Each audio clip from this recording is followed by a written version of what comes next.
এই রকম নিরামিষ তরকারি হলে নিমেষেই একতলা ভাত উধাও। তো চলো, প্রথমে আমরা কড়াইয়ে সর্ষের তেল নিয়ে নেব। তারপরে মোটা মোটা করে কেটে রাখবো আলু আর পটল। এদিকে তেলটা গরম হতে হতে আমি সয়াবিন কোটা সেদ্ধ করে নিতে হবে। তেলটা হয়ে এসেছে, এরপর পটলগুলো আমি ভালোভাবে লাল লাল করে ভেজে নেব।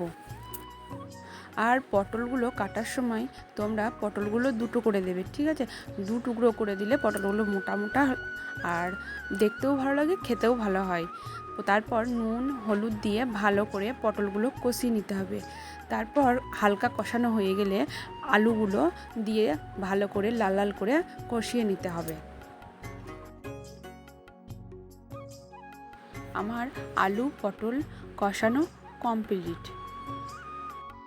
ওই তেলের মধ্যেই আমি সিদ্ধ করে রাখা সয়াবিনগুলো একটু ভালো করে লাল লাল করে ভেজে নিতে হবে, যাতে সয়াবিনের গন্ধ না ছাড়ে। হালকা একটু নুন আর একটু হলুদ দেবে, তাহলেই একটু গন্ধ ছাড়বে না। আমার ভালোভাবে সয়াবিনগুলো ভাজা হয়ে গেছে, কমপ্লিট। সর্ষের তেল দিয়ে দেব, আর ফোড়নের জন্য দেবো দুটো শুকনো লঙ্কা, তেজপাতা আর জিরে ফোড়ন। তার সাথে এলাচ, লবঙ্গ আর দারচিনি, পরিমাণ মতো আদা বাটা, জিরে ধনে বাটা আর টমেটো বাটা।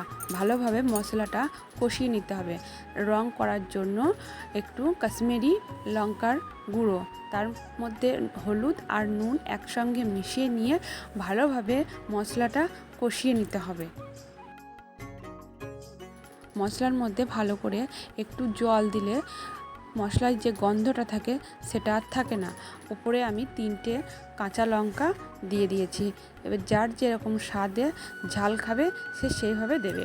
একটু চিনিও অ্যাড করে দিয়েছি। চিনি দিলে সব রকম খাবারে টেস্টটা একটু চেঞ্জ হয়ে যায়, একটু হালকা চিনিও দিতে পারো। মশলাটা যখন দেখবে ভালোভাবে কষানো হয়ে গেছে, তখন ওর মধ্যে কাজু বাদাম বাটাটা দিয়ে দেবে। একটু হালকা নেড়ে চেড়ে ওর মধ্যে দিয়ে দেবে।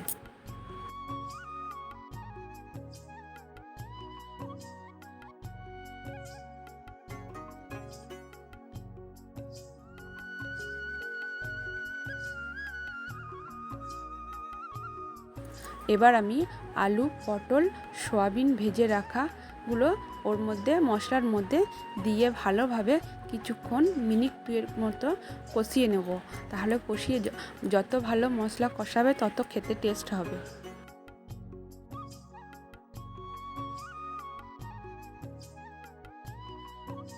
মশলা কষানো হয়ে গেছে, গ্রেভির জন্য আমি জল দিয়ে দেবো।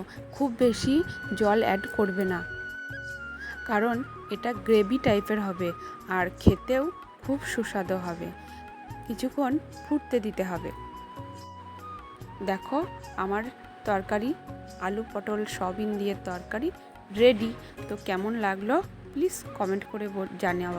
টাটা।